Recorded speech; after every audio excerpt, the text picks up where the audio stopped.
ke satu kepulauan, ini kepulauannya. Hei santri baru, kira-kira ini kepulauan mana nah? Atau negara mana? Ada yang tahu? Apa nak? Uzbekistan, Turkmenistan. Oke. Kamu adalah orang ke-215 yang jawabannya salah. Ada yang lain? Ini Brazil bukan? Bukan. Norwegia bukan? Narunggu Tanjung Pura. Ini bendera kebanggaan orang-orang yang tinggal di Kepulauan Solomon, wahai santriku. Ketika kami flight ke Solomon Island, Masya Allah. Hei, santri-santri Solomon itu keren-keren loh kak. Walaupun dikatakan negara termiskin se-Asia Pasifik, tapi santri-santri di sana ngajinya pinter-pinter, akhlaknya terbaik di Solomon. Padahal mereka negara termiskin se-Asia Pasifik, pesantrennya aja nggak enak dipandang. Kostumnya aja nggak seelok kalian, nah. Kalian nampak ganteng-ganteng, cantik-cantik. Hei, di Solomon nampak, lihat kan? Mereka tak punya hijab, tak punya kerudung. Tapi mereka kuat semangatnya. Ketika kami tanya, hey Solomon people, apa yang membuatmu seperti ini? Sudah jam 3. Lanjut. Selesai kak? Lanjut nah. Enak kali kau yang duduk, aku yang ngomong kau ya. Sampai mana tadi nak?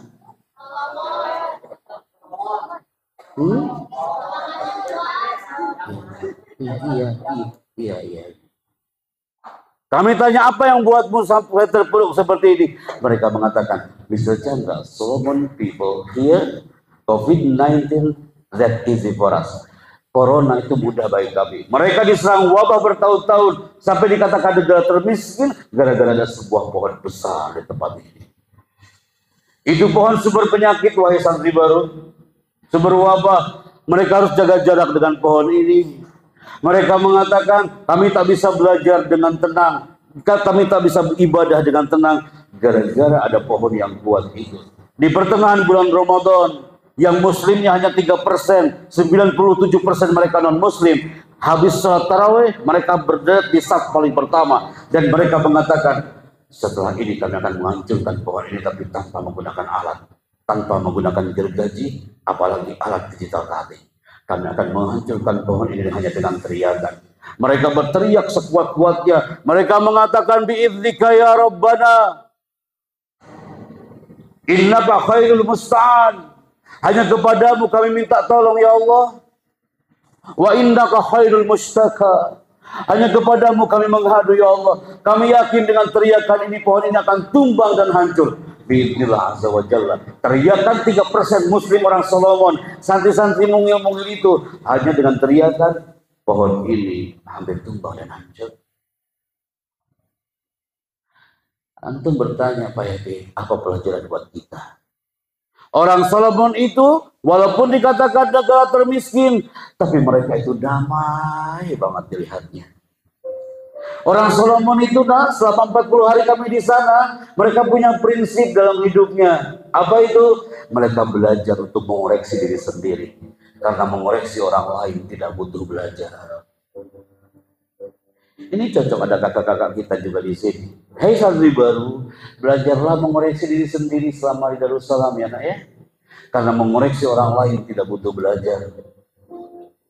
Kalau ingin menjadi orang sukses seperti orang Solomon dikatakan negara termiskin, tapi mereka berkarakter. Karena mereka belajar mengoreksi diri sendiri. Karena mengoreksi orang lain tidak butuh belajar. 3 kali kami sebutkan buat ini. Yang kedua, orang Solomon itu mereka termiskin. Kostumnya tak elok dipandang. Diserang wabah bertahun-tahun. Tapi mereka punya kunci yang kedua. Apa Pak Epi Chandra? Ini dia Bible. Dia menikmati proses tanpa banyak proses. Bisa nggak kita belajar dari Solomon? Bisa dong santri baru. Yuk kita nikmati alam Darussalam ini, prosesnya tanpa banyak protes. Antri sedikit udah protes. Makan tak enak udah protes. Tidur kedinginan yang biasanya kau di kasur sekarang harus bareng-bareng di sana, kau tiba-tiba protes. Nikmati aja prosesmu brother sister tanpa banyak protes. Tuh lihat Solomon, mereka lebih terpuruk Kau mah nggak terpuruk, kau hanya jauh dari orang tuamu sebentar saja kan, sampai kau menikmati proses tanpa banyak protes dan kau sukses. Proses tanpa banyak protes, akhirnya akan sukses. Anda ulangi ya, nikmati proses tanpa banyak protes agar kita sukses. Siapa yang bisa bilang kayak gini? 3, 2, katakan apa? Nikmati tanpa banyak agar kita. Yang ketiga, orang Solomon itu Kak, walaupun dikatakan termiskin, tapi tumbuh karakternya. Karena apa? Hei, pintar-pintar mereka, tetapi mereka pintar merasa, bukan merasa pintar. Dia pintar merasa, apa yang dirasakan orang lain dia merasa. Dia ada kawannya gak punya makan, dikasih makanan. Saling bantu satu sama lain. Dia pintar merasa, tapi bukan merasa pintar. Yuk pilih mana nak? Pintar merasa apa merasa pintar? Wah, pintar merasa apa merasa pintar? Pintar merasa. Dan ini yang terakhir. You akan menjadi orang hebat, orang nafik, orang sukses dengan syarat selama kau berada di pesantren, jauhi dari teriakan ayahmu yang kayak gini, kawan. Ini bapak lagi ngapain ya?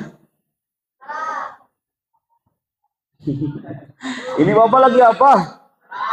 Bukan lagi mempersilakan minum kan? Ini bapak lagi marah nak. Ini bapak lagi marah. Marahnya benar-benar powerful. Dia teriak di depan anaknya. Dia mengatakan aku benci sama kau ini. Oh, teriak dia sampai kata-katanya tak elok didengar. Satu teriakan seorang bapak, satu teriakan seorang ibu, dan teriakan itu tak enak didengar. Maka satu kata teriakan itu mampu membunuh jutaan hormon anak itu. Nanti setelah acara ini, kalau nanti ada ibumu dan di rumahnya suka teriak, marah-marahnya tak enak didengar, bilang sama ayah ibumu, Pak, Bu, kata Pak F.B. Chandra, satu teriakan bisa membunuh jutaan hormon anakmu ini. Jauhi teriakan dalam rumah, biar tentram dan damai. Setuju? Setuju? Maka segmen hari ini saatnya onkan jiwa sang santri. Yang pertama, orang Solomon dia punya kunci yang pertama, yaitu 1, 2, 3, katakan apa? Mind. Yang kedua, orang Solomon itu walaupun termiskin di Pasifik, tapi dia punya apa? Hati. Orang Solomon itu, walaupun orang Solomon itu dikatakan dia termiskin se-Asia Pasifik, tapi dia punya kunci yang ketiga apa? Baca sama-sama. Yang pertama apa? Mind. Yang kedua apa? Heart. Yang ketiga apa? Duduk dengan tegak people. Santri baru 2024 punya apa? Tepuk tangan untuk kita semua hari ini juga.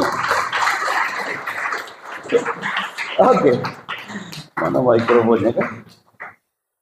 Mana mikrofonnya? Wih. Ini kayaknya yang kakak-kakaknya yang kibarnya nih. Pegang mikrofonnya, standby. Assalamualaikum. Aku assalamualaikum, waalaikumsalam. Ya. Assalamualaikum. Kelas berapa? Awal taksir. Sebelumnya di kelas sekolah mana nak? Oh di Gandong, belum Gandong. Masya Allah, besok siang kami di Gandong ya. Siapa namanya? Siapa namanya? Angga Dharma Putra. Angga dari mana nah? Dari Tasikmalaya. Tasikmalaya. Oke. Silakan dibaca Angga. Potret santri baru di alam pendidikan di Indonesia. Potret santri baru di alam pendidikan di Indonesia. Ada santri baru yang selama berada di pondok, dia masuk ke bagian nomor 1. Angga silakan duduk, dipegang mikrofonnya. Hey, ada santri baru ya, kami Soga dari titik Sabang sampai Timika Papua. Ada santri yang baru sekian hari di pesantren atau udah setahun di pesantren, tapi dia masuk ke pondok yang pertama. Dia bahagia banget, happy banget. Saking bahagianya nggak mingkem-mingkem itu orang, happy banget. Siapa yang hari ini bahagia? Katakan saya, Wahid Islani Salasa. Yang ikhlas dong nak, bilang saya ini. Siapa yang hari ini bahagia? Katakan saya. Tapi khawatirnya dia masuk ke folder yang kedua. Ada di antara kau yang duduk hampir 1 jam hari ini, tapi dia masuk ke folder yang kedua, biasa saja. Dia masuk ke pondok biasa saja, sekolahnya biasa saja, ngajinya biasa saja. Nyantai biasa saja. Sholatnya biasa saja. Masuk ke ruang ujian, dia menjawab soal biasa saja, maka nanti hasil ujiannya biasa saja. Yang ketiga, ini yang paling bahaya. Katakan sama-sama ya. Wahid, Isnani, Salasa, generasi ketiga yang paling bahaya, jangan sampai hinggap di Darussalam. Katakan apa? Cemas banget. Pak Hepri, saya mah baru seminggu di sini kok cemas banget ya Pak Hepri ya. Saya emang jadi nggak tenang, saya tuh yang ingetnya rumah. Terus Pak Hepri, ya sampai saya gambarin Pak Hepri itu di buku tulis dari rumah saya itu, digambarin ada kucing si Oni gitu ya. Wow. Semua sampai dia di pondok yang diingat rumahnya cemas, dia nggak tenang belajarnya. Ini yang paling bahaya lagi. 3, 2, 1. Katakan apa? Orang santri baru yang selalu mengatakan, Pak Happy, saya lelah di pondok ini Ustaz. Wallahi Ustaz baru sekian minggu kok lelah banget Ustaz jadi pondok ini. Wajar nah. Tapi kalau kau larut dalam kelelahan, dikit-dikit lelah, khawatirnya lilahnya akan hilang. Yuk pilih mana nak? Lelah apa lillah? Lelah apa lillah? Khawatirnya lillahnya akan hilang. Akhirnya apa? Ini yang dikhawatirkan. Dia termasuk kategori yang berikutnya apa? Suaramu 30% apa? Mau lihat orang stres ya? Ini orang. Ini tidak orang stres.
Dia stres lah. Dia nggak tahu apa harus dia kerjakan. Kalau ada di sini kayak gitu, berarti sama makhluk ini. Dia tidak tahu apa yang harus dia kerjakan. Dia stres dengan kerjaannya. Dia stres dari santri baru. Aturan harus senang jadi santri baru, malah dia stres sama dengan orang itu. Udah asar kan? Udah asar? Belum kan? Oke. Khawatirnya apa? Ini dia teman-teman. Siap ya? Langsung kalian tulis ya. Jangan sampai lepas dari slide ini. Kenapa banyak orang yang pengen banget duduk bersama kalian? Karena mereka ingin mengetahui slide yang akan saya munculkan ini. Kenapa banyak santri yang nggak bisa menghafal Al-Quran dengan selesai, dengan tertib? Kenapa santri banyak yang baru setengah perjalanannya sudah dia katakan capek, lelah? Karena dia sudah terganggu bagian otaknya. Cepet nak ya. 3, 2, 1. Prefrontal cortex.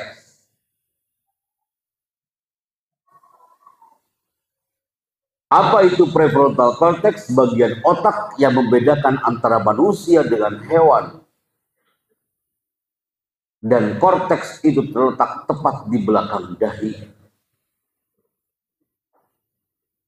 Santri yang jauh dari handphone hari ini, pasti korteksnya terjaga.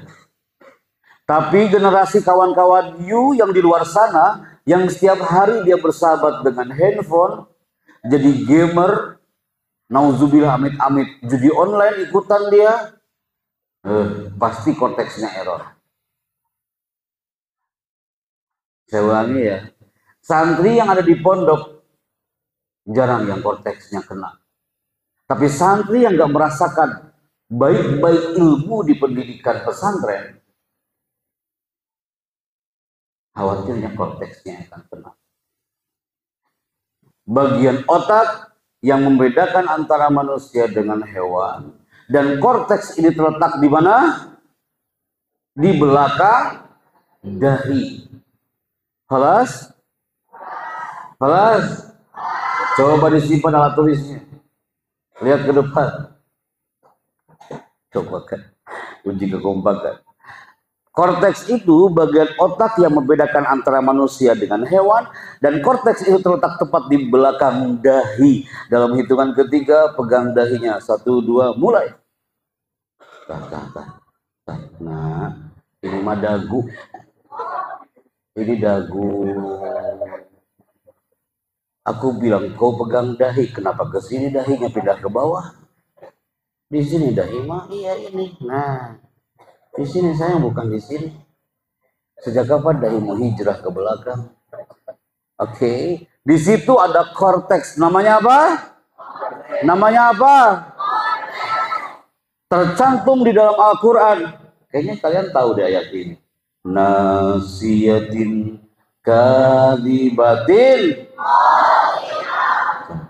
Nasiyatin kadibatin. Surat apa itu? Apa nak?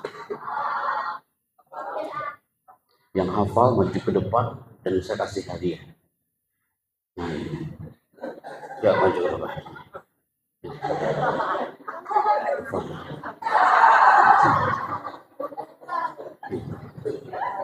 Berarti dia yang hafal ya. Ya, sini. Langsung kompak 2 orang maju ke depan. Luar biasa. Jarang-jarang ada santri baru seperti ini ya. Hei orang tua santri, nih, kok pas banget ya ketika saya bilang siapa yang hafal ayat ini, dia langsung berdiri padahal sebenarnya dia itu mau ke kamar mandi.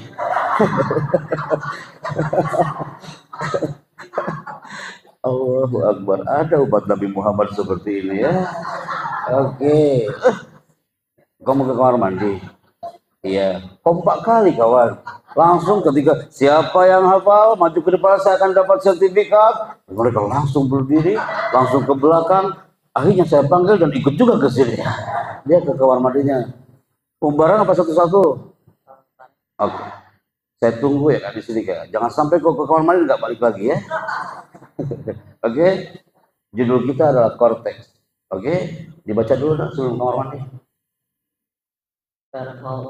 Prefrontal cortex. Nasiyatin.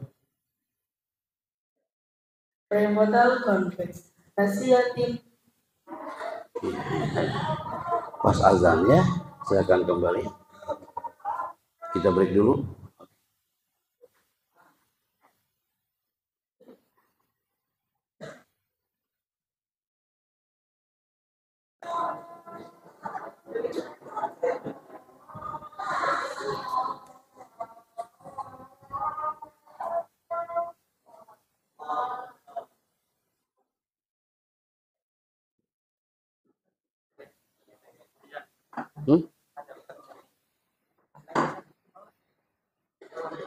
Iya. Pusat Tony di mana? Ada acara ya? Yang di Gasos tadi itu.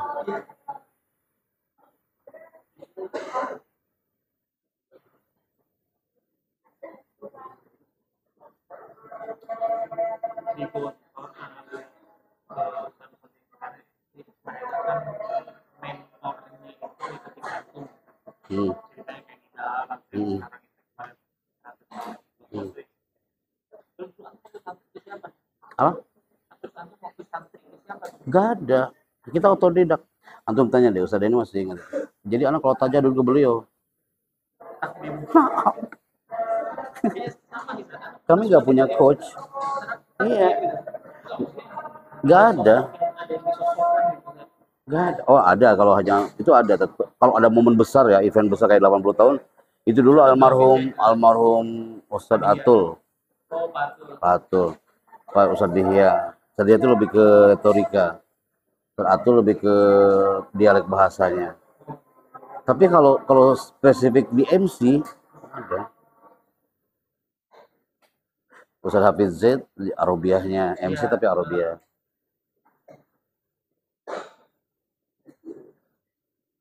Makanya Anda bilang ke para MC talent itu, bersyukur antum itu. Ada ini yang misalinya. Iya, maksudnya ada yang memperhatikan lah untuk tren MC ini. Dulu kami ini tajadud ke ayah. Padahal ayah juga kasar kan. Ustaz Hanif tau kan si gentong. Dia kan muslim anak. Anak sampai hari ini loh anak ingat. Kamu jangan bilang hadirin yang dimuliakan Allah. Karena anak tulis ya yang situ hadirin yang dimuliakan Allah. Ganti hadirin yang Allah muliakan kata Ustaz Hanif. Ternyata menurut bahasa istana dan protokol itu salah dua-duanya. Dibandingkan pengasuhan sudah ibu tawa alit. Kalau mau keluar Ingat tuh, sampai hari ini anak ingat itu. Salah itu kamu. Ustaz. Pas anak bawa ke acara simposium, acara kemenang tapi di istana. Kita nggak masuk, narasi itu nggak boleh. Kurang elok lah. Karena di dalam, apalagi dalam ada non muslimnya ke sana mungkin lebih ke tasamuhnya. tapi yang muncul di atas generasi bukan semua gitu. Oh iya. Menulis ya, karena lebih suka gaya bahasa menggunakan Apa? Tembang Munafani. Oh, Gaya tulisan. iya, novelis. Kalau yang di bawah 2000 ke sini gitu kan, 99 Kurang. dan karena nggak ada yang kenal alam gitu, karena nggak ada yang kenal gitu. Kayak Makmun itu kan anak mudabirnya dulu. Dari Stahat. Dari dulu emang writer deh. Zanzibar dicatat narasi ini sebelum saya jelaskan. 3, 2, 1, silakan.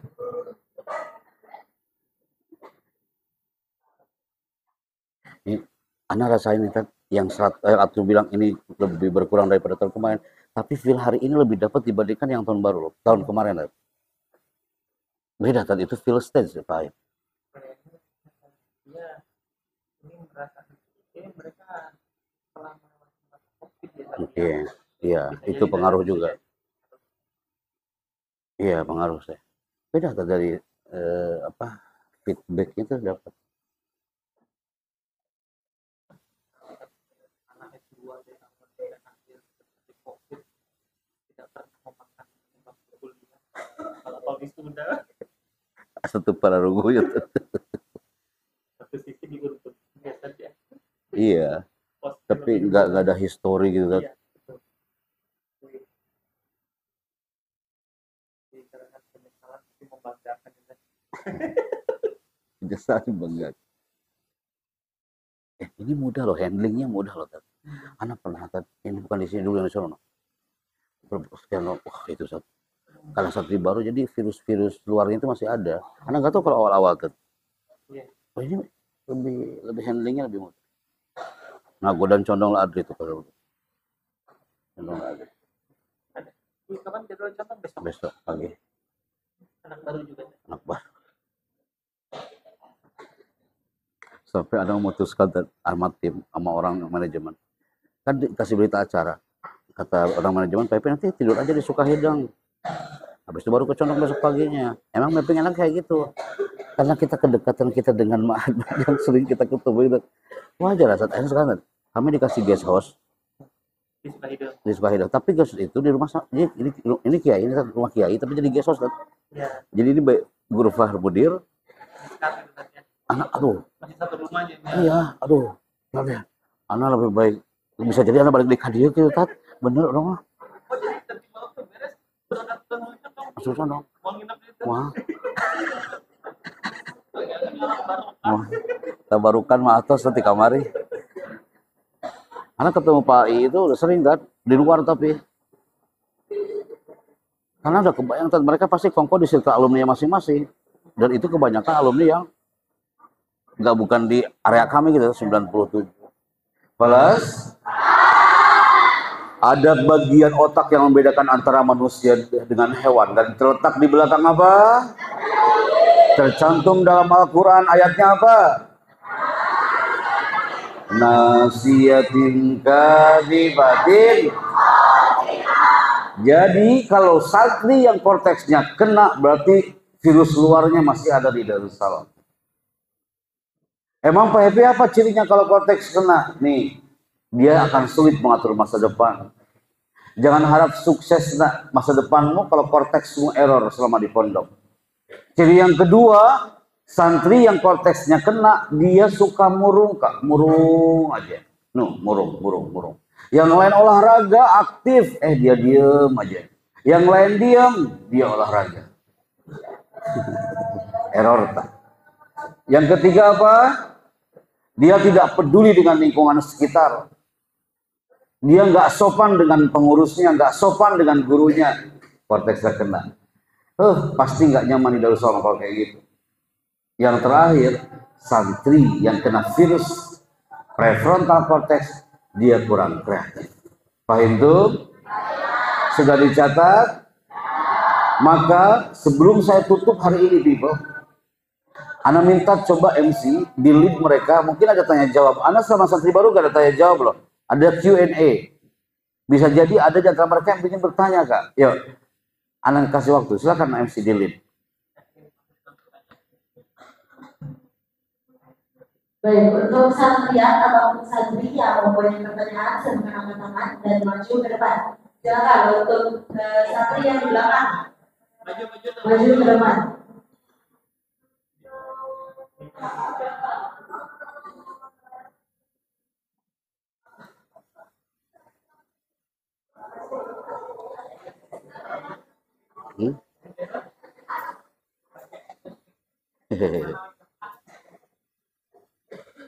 Luar biasa. Apa saya bilang, Kak, 3 tahun ini belum pernah santri baru saya bertanya jawab.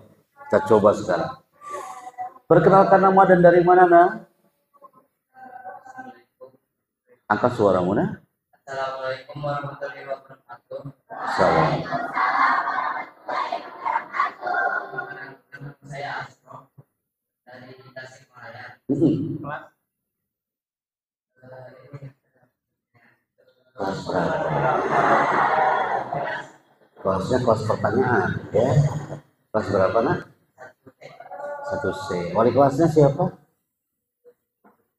Kau lupa wali kelasnya? Lupa. Nanti diingat-ingat. Ada nggak yang satu kelas sama abang kita nih? Siapa nama wali kelasnya? Siapa? Harus ingat dong wali kelasnya ya. Apa pertanyaannya, Nak? Angkat suaramu udah nggak kedengar. Kalau ada yang terkena Penyakit apa? prefrontal cortex, gimana cara Oh iya, I see. You bilang, Pak Happy, andai kan ada yang kena penyakit ini nih, prefrontal cortex, gimana cara nyembuhinnya? Recovery lagi, dipulihkan lagi gitu kan? Nih saya jawab. Saya panggilannya siapa? Panggilannya siapa? Asrof. Santri yang berada di pesantren jarang yang kena korteks ini. Materi ini biasanya diperuntukkan bagi anak-anak gamer yang dari pagi sampai malam dia nggak lepas dari handphonenya, kena penyakit ini. Susah untuk menghilangkannya. Kalau di pesantren, semakin kau mengikuti irama pesantren, tunduk dan patuh terhadap kiai, baca tilawah dalam Al-Qurannya, ikutan mengaji, sholat berjamaah, pasti korteksnya akan ikut rileks, akan sembuh dengan sedemikian rupa, akan netral sedemikian rupa, akan rileks kembali, tidak ada cemas, tidak ada gelisah, yang ada bahagia, karena korteksnya selalu diasah dengan tilawah, korteksnya selalu diasah dengan berjamaah, korteksnya selalu mendengarkan kata-kata kiai. Jadi positif, Asrof. Tanya deh teman-teman di luar. Ada teman-teman Asrof di luar sana, emaknya sampai kebingungan datang ke kantor. Gara-gara apa? Bangun pagi sampai pagi lagi dipegang handphonenya. Akhirnya ketika terdetek, korteksnya sudah mulai error, dia sudah mulai tengah bandungan kolotna ya. Dia sudah mulai tidak mendengarkan orang tuanya, karena yang didengar adalah handphonenya. Bersyukur kau di pondok, karena kau jauh dari gadget, dari game, akhirnya terjaga korteks. Oke? Good luck. Dia walaupun duduk di belakang, tapi luar biasa nih, kreatif banget. Dia nyampe pertanyaan, tepuk tangan dong buat abang kita ya. Terima kasih. Berdiri di sana, nak. Berdiri di sana, berdiri. Silakan MC. Ada lagi yang mau bertanya? Silakan maju ke depan. Aktif tadi santri baru nih. Bisa jangan santri baru bertanya. Oke, silakan. Oke, diangkat suaranya Bandung. Namanya siapa? Nah, oke. Silakan ya.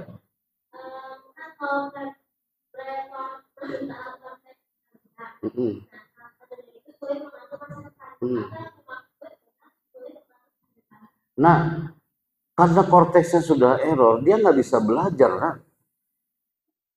Di pesantren dia nggak taat dengan guru. Gimana dia bisa mengatur masa depan? Bagaimana masa depannya akan cerah? Kalau di pondoknya dia biasa-biasa aja, dia nggak taat kepada kiai, dia nggak pernah ikut sholat berjamaah, dia di sekolah belajarnya biasa-biasa aja, pasti dia nggak dapat bright future, masa depan yang cerah. Maka jaga korteksnya biar relax, biar di pondok ini menikmati proses tanpa banyak. Pinter. Menikmati proses tanpa banyak. Biar kalian apa? You know that. Nikmati aja pelajar di pondok. Pasti konteksnya akan damai, tenang. Oke? Baik. Thank you. Ada lagi? Sok ditunggu apa lagi?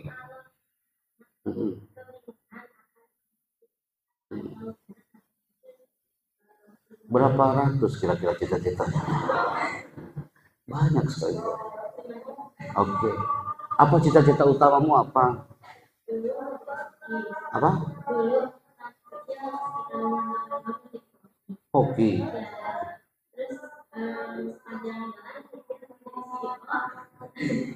Sepanjang jalan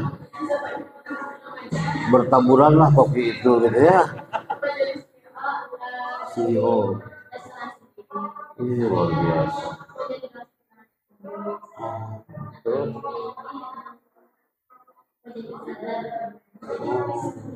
Banyak sekali. Jumat depan jadi desainer gitu ya. Wajar nah. Pak Hepi, kalau kamu tanya, Pak Hepi, dulu cita-citamu banyak gak? Banyak nak, wajar nak. Nggak apa-apa. Biar Allah yang menggerakkan cita-citamu. Apakah cita-cita saya dulu jadi MC? No. Ustadz waktu masuk menjadi santri baru dulu cita-cita jadi apa? Nggak pernah cita-cita jadi pembicara seperti ini. Tapi lama-lama Allah menggerakkan. Selama di pesantren karena saya bagian announcer seperti kakak-kakak ini, akhirnya ketika keluar menjadi Kismul Ilam, menjadi announcer lainnya, jadi MC, dan saya nikmati karena kita sam'an wa ta'atan terhadap alam pondok. Cita-citamu itu pasti akan terwujud. Ikuti sampai selesai di pondok ini, nanti alam pondok akan membentukmu. Di mana jati diri Anda dan cita-cita Anda di situ ya. Oke, keren banget nih pertanyaannya. Tepuk tangan dong buat kakak kita.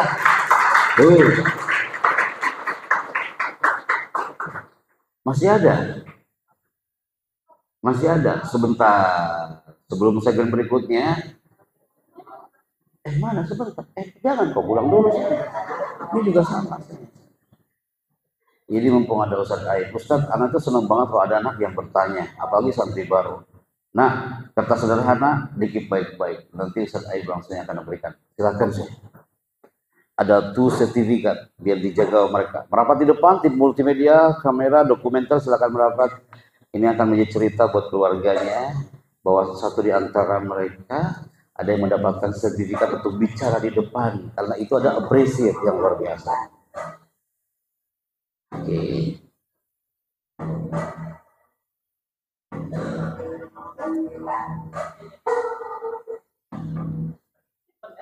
Oke, jangan sampai hilang. Berikutnya, yang cita-citanya banyak, silakan standby.